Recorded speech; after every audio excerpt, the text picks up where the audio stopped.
Hello everyone, welcome to Punjab success mantra. आज हम one concept day series में करेंगे रामसर कन्वेंशन। अब देखिए, अगर आप एनवायरनमेंट का सेक्शन देखते हैं तो वहां पर रामसर कन्वेंशन एक्सप्लिसिटली लिखा हुआ है आपके सिलेबस में, और ये बहुत ही ज्यादा इंपॉर्टेंट टॉपिक है। चाहे फिर आप प्रीलिम्स ले लीजिए, चाहे फिर आप मेंस ले लीजिए, दोनों के लिए ही ये टॉपिक बहुत ज्यादा इंपॉर्टेंट बन जाता है। So let's start the topic. देखिए, सबसे पहले रामसर कन्वेंशन ऑन वेटलैंड्स। सबसे पहले तो आपको यह पता होना चाहिए कि रामसर कन्वेंशन रिलेटेड किससे है। देखिए, Ramsar convention it is related to the wetlands. अब क्वेश्चन अराइज होता है कि रामसर कन्वेंशन क्या है और वेटलैंड्स क्या है। इसी को आज हम डिटेल में पढ़ेंगे। Let's start with Ramsar convention. अब देखिए, ये एक इंटरनेशनल ट्रीटी है जो कि for the conservation and sustainable use of wetlands पे बनाई गई है। इंटरनेशनल ट्रीटी है जो किसकी कंजर्वेशन की बात कर रही है? वेटलैंड्स के कंजर्वेशन की बात कर रही है। अब देखिए, इसको रामसर कन्वेंशन क्यों बोला गया है? क्योंकि it is named after the city of Ramsar which is present in Iran. Again आपका एक प्रीलिम्स का क्वेश्चन बन सकता है कि रामसर सिटी कहां पर प्रेजेंट है, that is it is present in Iran. ठीक है, अब ये इंटरनेशनल कन्वेंशन कब साइन करी गई थी? इट वाज साइंड ऑन 2 फरवरी 1971। अब यहां पर 2 फरवरी दिख रहा है, तभी 2 फरवरी को हम क्या मनाते हैं? That is the world wetland day. So यहां पर बहुत से फैक्ट्स हैं जो आपको याद रखने हैं। पहला फैक्ट तो ये है कि रामसर कन्वेंशन किससे रिलेटेड है? For the conservation of wetlands, number 1। Number 2, ये एक इंटरनेशनल ट्रीटी है। अब ये अगर इंटरनेशनल ट्रीटी है तो ऑब्वियस ही बात है बहुत सारे मेंबर्स होंगे इसके। ठीक है, और दूसरी बात क्या है, ये कब साइन करी गई थी? 1971 में। कहां पर साइन करी गई थी? That is Ramsar in Iran. और 2 फरवरी को हम क्या मनाते हैं? World wetland day. सो यहां से क्लैरिटी हुई कि रामसर कन्वेंशन क्या है? It is an international treaty which is related to the conservation of wetlands. ठीक है जी। नेक्स्ट, अब नीड क्या है? इसकी नीड ही क्या है? देखिए, जो आपका वेटलैंड है वो इकोसिस्टम बहुत ही ज्यादा इंपॉर्टेंट है। चाहे फिर वो रिलेटेड हो वाटर, फ्रेश वाटर सप्लाई से, फूड से, बिल्डिंग मटेरियल से, बायोडाइवर्सिटी को बचाने के लिए, ये सारे के सारे जितने भी फीचर्स हैं, ये फीचर्स कौन प्रोटेक्ट करके रखता है? That is the wetlands. इसीलिए वेटलैंड्स बहुत ज्यादा इंपॉर्टेंट इकोसिस्टम हो जाते हैं to preserve, to conserve the climate change. So यहां पर क्लाइमेट चेंज से रिलेटेड अगर हमें मिटिगेशन करनी है तो हमें इन वेटलैंड्स को बचाना पड़ेगा। ठीक है जी। नेक्स्ट आता है 64% of the world's wetlands have been disappeared in the last century. अब देखिए, जब भी वेटलैंड पे क्वेश्चन आता है तो आप हमेशा सब्सटेंशिएट करते हैं अपने आंसर को विद द डेटा। तो वहां पर आप डेटा लिख सकते हैं कि 64% of the wetlands, world's wetlands has been disappeared. अब वो क्यों हुए हैं? That is due to industrialisation. क्योंकि आपने क्या किया है? बहुत से फॉरेस्ट को आपने क्लियर कर दिया है, बहुत से रिवर्स का जो कोर्स है वो चेंज हो चुका है। तो वहां पर इंडस्ट्रियलाइजेशन की वजह से ये वेटलैंड्स क्या हैं? खत्म हो चुके हैं। तो अगर ये वेटलैंड्स खत्म हो चुके हैं, दैट मींस वहां की जो बायोडाइवर्सिटी है वो हार्म हो चुकी है। अगर बायोडाइवर्सिटी हार्म हो चुकी है, दैट मींस वहां पर क्लाइमेट चेंज रैपिडली होगा। राइट? तो ये क्लाइमेट चेंज को मिटिगेट करने के लिए हमें इन वेटलैंड्स को प्रोटेक्ट करना पड़ेगा। अब दूसरा क्वेश्चन होता है कि वेटलैंड्स होते ही क्या हैं? तो हम डेफिनेशन देखते हैं। देखिए, वेटलैंड्स क्या हैं? It includes all the lakes and rivers, underground aquifers, swamps and marshes, wet grasslands, peatland, oasis, estuaries, mangroves etcetera. इसका मतलब क्या है? जहां पर भी आपको वाटर लेवल, सॉइल का वाटर लेवल इंक्रीज होता हुआ दिखेगा, चाहे फिर वो पॉन्ड्स हो, चाहे फिर वो लेक्स हो, चाहे रिवर्स हो, चाहे अंडरग्राउंड वाटर हो, वो सारे के सारे किसमें इंक्लूड हो जाते हैं? आपके वेटलैंड में। As the name suggests, wetland का मतलब क्या है? जब आपकी सॉइल क्या है? सैचुरेटेड विद वाटर है। सैचुरेशन ऑफ वाटर का मतलब क्या है? कि वाटर, यहां पर वाटर का जो पोजीशन है वो बहुत ज्यादा हायर है, तभी उसको क्या बोला जाता है? वेटलैंड। ठीक है जी। सो यहां पर आपसे प्रीलिम्स का क्वेश्चन बन जाता है कि वेटलैंड में क्या क्या इंक्लूड होगा। तो आप मान लीजिए जहां पर भी आपको पानी का स्तर ऊंचा दिखेगा वहां पर सारे के सारे वो वेटलैंड की डेफिनेशन में आते हैं। अब चाहे फिर वो सॉल्ट पैन्स ही क्यों ना हो, ठीक है, जो सॉल्ट पैन्स देखने को मिलते हैं ड्रायर रीजन्स में देखने को मिलते हैं। सॉल्ट पैन्स कहां देखने को मिलते हैं हमें? राजस्थान में, ठीक है। तो जो सॉल्ट पैन्स हैं उनको भी हम वेटलैंड्स के अंडर लेके आ सकते हैं। It is the definition of wetland, ठीक है। Any soil which is saturated with water becomes a part of wetland, simple as that, right. बात क्लियर हुई? वेटलैंड क्या है? अब उसकी कंजर्वेशन के लिए हम क्यों इतना ज्यादा एफर्ट डाल रहे हैं? वो हम क्यों एफर्ट डाल रहे हैं? क्योंकि हमें बायोडाइवर्सिटी को बचाना है।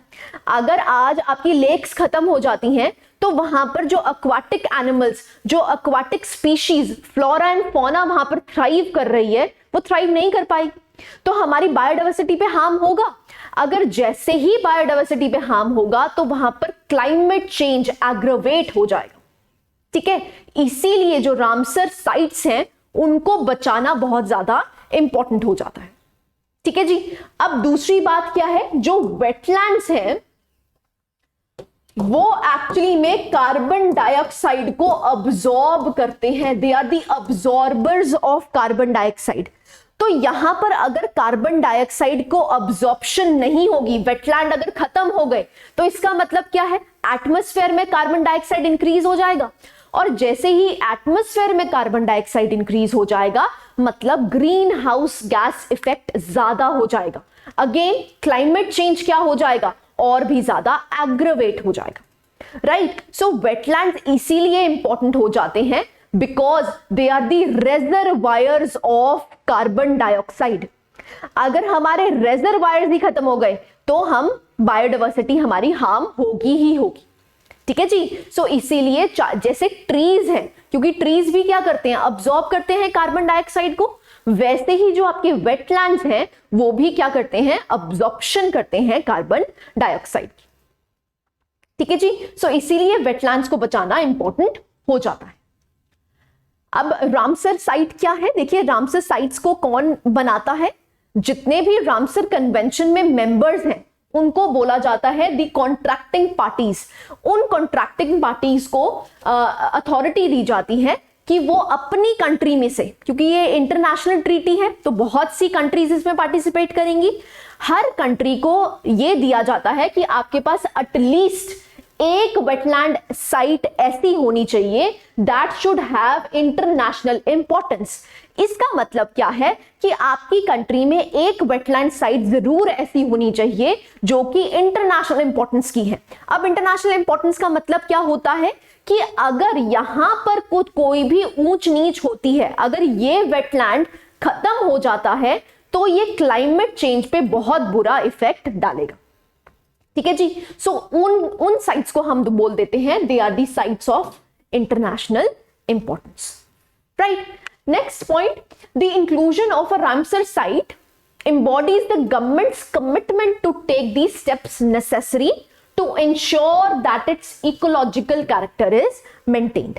अब जो भी कॉन्ट्रैक्टिंग पार्टीज हैं वो अगर अपने कंट्री में वेटलैंड साइट को घोषित करती हैं तो इसका मतलब क्या है? वहां की गवर्नमेंट को कुछ स्टेप्स लेने पड़ेंगे जिससे कि वो वेटलैंड कंजर्व हो पाए, जो वहां का इकोलॉजिकल बैलेंस है वो मेंटेन रहे, ठीक है जी। And third point is the countries with the most sites are the United Kingdom with 175 sites। Again a prelims question है, सबसे ज्यादा रामसर साइट्स कहां पर देखने को मिलती हैं? That is UK. Second number पे कौन आता है? दैट इज मेक्सिको, ठीक है जी। और Bolivia has the largest area under the Ramsar protection. अब यहां पर एरिया की बात की जा रही है, साइट्स की बात नहीं करी जा रही। So Bolivia has the largest area. यहां पर बहुत से पीट लैंड्स एग्जिस्ट करते हैं। अब वो पीट लैंड्स एक्चुअली में क्या होते हैं? दे आर, जैसे फॉर एग्जांपल आप मार्शी एरियाज कहते हैं, दलदल कहते हैं, यहां पर पीट लैंड्स बहुत से एग्जिस्ट होने को मिलते हैं। अब वो इकोलॉजिकल बैलेंस के लिए बहुत ज्यादा इंपॉर्टेंट है क्योंकि they are the absorbers of carbon dioxide. So इसीलिए इन पीटलैंड्स को बचाना बहुत ज्यादा इंपॉर्टेंट हो जाता है। Right? So Bolivia has the largest area under Ramsar protection. Area की बात करी जा रही है, लेकिन अगर हम साइट्स की बात करते हैं तो सबसे ज्यादा कहां पर एग्जिस्ट करती है, दैट इज यूके। ठीक है जी, आगे चलते हैं। देखिए नेक्स्ट एक रिकॉर्ड रखा जाता है जिसको बोलते हैं मॉन्ट्रेक्स रिकॉर्ड। देखिए मॉन्ट्रेक्स रिकॉर्ड क्या है? It is a resistor of wetland items on the list of wetlands of international importance where changes in the ecological character have occurred, number 2, or are occurring or are likely to occur as a result of technological developments। अब देखिए एक record बना के रखा जाता है जिसको बोलते हैं मॉन्ट्रेक्स रिकॉर्ड। वो मॉन्ट्रेक्स रिकॉर्ड क्या है? वो वेटलैंड्स जो कि इंटरनेशनल इंपॉर्टेंस की हैं, वहां पर अगर इकोलॉजिकल कैरेक्टर चेंज हो रहा है, उनका हो रहा है या होने वाला है, और हमें डर है कि वहां पर इकोलॉजिकल बैलेंस मेंटेन नहीं हो पाएगा, उनको एक्चुअली में हम मॉन्ट्रेक्स रिकॉर्ड में डाल सकते हैं। एक रजिस्टर बनाया गया है, एक डिफरेंट रजिस्टर बनाया गया है, वो वेटलैंड साइट्स जो कि इंटरनेशनल इंपॉर्टेंस की हैं, जहां पर इकोलॉजिकल कैरेक्टर क्या है, चेंजेस हैव अकर्ड और आर अकरिंग और विल बी अकर्ड, या फिर इकोलॉजिकल इंबैलेंस हो चुका है, या फिर इकोलॉजिकल इंबैलेंस हो रहा है, या फिर इकोलॉजिकल इंबैलेंस हो सकता है, उन साइट्स को हम किस में डाल देते हैं, that is in the Montreux record. ठीक है, अगेन आपसे प्रीलिम्स या मेंस का क्वेश्चन बन सकता है, what is the Montreux record. ठीक है जी, so it is related to the wetland. सबसे पहले तो आपको ये पता होना चाहिए, राइट? आगे चलते हैं। अब देखिए क्राइटेरिया बहुत सारे एग्जिस्ट करते हैं, you don't have to learn them, but at least आपको नॉलेज होनी चाहिए कि क्राइटेरिया क्या है किसी भी साइट को रामसर साइट घोषित करने का। अब देखिए सबसे पहले क्या है, it should contain a representative rare और यूनिक एग्जांपल्स ऑफ नेचुरल और नियर नेचुरल वेटलैंड टाइप। अब वहां पर वेटलैंड होना चाहिए, मतलब वहां पर it should be saturated with water, number 1। Number 2 क्या है, वहां पर वल्नरेबल, एंडेंजर्ड या फिर क्रिटिकली एंडेंजर्ड स्पीशीज रहते हैं, तो वहां पर आप उसको वेटलैंड साइट घोषित कर सकते हैं। ठीक है जी, नेक्स्ट बहुत सी populations, wide variety of population of plants and animals होनी चाहिए, या फिर रेगुलरली सपोर्ट्स 20,000 और मोर वाटर बर्ड्स। अब देखिए यहां पर हम बर्ड्स की प्रोटेक्शन की भी बात कर रहे हैं, क्योंकि अगर ये वेटलैंड्स खत्म हो जाते हैं मतलब उनका हैबिटेट खत्म हो गया। अगर उनका हैबिटेट खत्म हो गया इसका मतलब क्या है, वो वाटर बर्ड सर्वाइव नहीं कर पाएंगी, तो बायोडाइवर्सिटी कम हो जाएगी अपने आप। जैसे ही बायोडाइवर्सिटी कम होने लग जाएगी तो आप सोच सकते हैं कि जो क्लाइमेट चेंज है वो एग्रावेट हो जाएगा। तो वो वेटलैंड्स जहां पर 20,000 या उससे ज्यादा वाटर बर्ड्स आती हैं। ठीक है जी, नेक्स्ट ऐसे ही it is an important source of food for fishes, nursery, spawning grounds और माइग्रेशन पाथ। अगर कोई भी वेटलैंड साइट माइग्रेशन पाथ्स पे आती है, उनको भी हम वेटलैंड साइट घोषित कर सकते हैं। तो ये एग्जॉस्टिव लिस्ट नहीं है, तभी यहां पर क्या लिखा हुआ है देखो, एटसेट्रा, एग्जॉस्टिव नहीं है, बट आपको कुछ क्राइटेरियाज पता होना चाहिए कि जिससे कि हम किसी भी साइट को रामसर साइट कब घोषित कर सकते हैं। ठीक है जी, नेक्स्ट आता है, next is Ramsar sites in India. अब देखिए बहुत सी रामसर साइट्स एग्जिस्ट करती हैं। आप जनरली देखेंगे आपको ये ईस्टर्न कोस्ट पे बहुत सारी दिखेंगी, दिख रही हैं। यहां पर क्यों दिखेंगी, क्योंकि आपकी जो भी ईस्टर्न फ्लोइंग रिवर्स हैं, ज्यादातर हमारे इंडिया में ईस्टर्न फ्लोइंग रिवर्स ही एग्जिस्ट करती हैं। तो जो भी ईस्टर्न फ्लोइंग रिवर्स हैं उनके जो माउथ्स हैं, मतलब जहां पर उनका डेल्टा बनता है, वहां पर आपको बहुत से वेटलैंड साइट्स देखने को मिलेंगी। For example Kolleru lake, Chilika lake, ठीक है, ऐसे ही सुंदरबन वेटलैंड, ऐसे ही east Kolkata wetland, Rudra Sagar lake. तो लेक्स जितनी भी हैं वो सारी की सारी क्या हैं, they are the Ramsar sites. ठीक है, अब एक बारी में तो याद नहीं होगा, तो आपको ये लिस्ट बार बार पढ़नी पड़ेगी, बार बार आपको मैप देखना पड़ेगा। तो आई वुड सजेस्ट आप क्या करिए, इसको इजी करने के लिए पहले हमेशा जो कोस्टल रीजन्स हैं उसको देख लीजिए। ठीक है, जितने भी कोस्टल रीजन्स हैं पहले वो याद कीजिए, उसके बाद नॉर्थ ईस्ट पे आइए, उसके बाद आप नॉर्थ वाले रीजन में जाइए। ठीक है, उससे आपको सेग्रीगेट करना आसान हो जाएगा। ऑन दी अदर हैंड अगर हम सेंट्रल एरिया को देखते हैं तो सेंट्रल एरिया में ज्यादा एग्जिस्ट नहीं करती, ठीक है। तो रामसर साइट्स एक बार में तो याद नहीं होंगी, इस डायग्राम को आपको बार बार देखना पड़ेगा क्योंकि यहां से प्रीलिम्स का क्वेश्चन बहुत इजीली बन सकता है, ठीक है। जैसे फॉर एग्जांपल लोनार लेक कहां पर प्रेजेंट है, दैट इज इन महाराष्ट्र, ठीक है, लेकिन ये आपको बार बार पढ़ के याद होगा, ठीक है जी। So this is what you need to remember. अब देखिए यहां पर क्या है, new Ramsar sites in India घोषित की गई थी। अब वो आप याद रखिए, जैसे अगर हम पंजाब की बात करते हैं तो it is Nangal wildlife sanctuary, Keshopur wetland, Gurdaspur bird sanctuary and Beas wetland site. ये जो साइट्स हैं ये पंजाब के एरिया में न्यू रामसर वेटलैंड साइट्स घोषित की गई थी। ऐसे ही अगर हम उत्तर प्रदेश की बात करते हैं तो ये सारी, ऐसे ही महाराष्ट्र की बात करते हैं तो नंदूर जो बर्ड सैंक्चुरी है उसको हमने क्या है, that is Ramsar wetland site घोषित किया है। अब देखिए अगर हम पीसीएस की बात करते हैं तो ये बहुत इंपॉर्टेंट हो जाता है, ठीक है। तो यहां से क्वेश्चन फ्रेम हो सकता है कि new Ramsar wetland sites Punjab में कौन कौन सी हैं, राइट। सो ये this was recently in news. So this was the holistic coverage of Ramsar convention.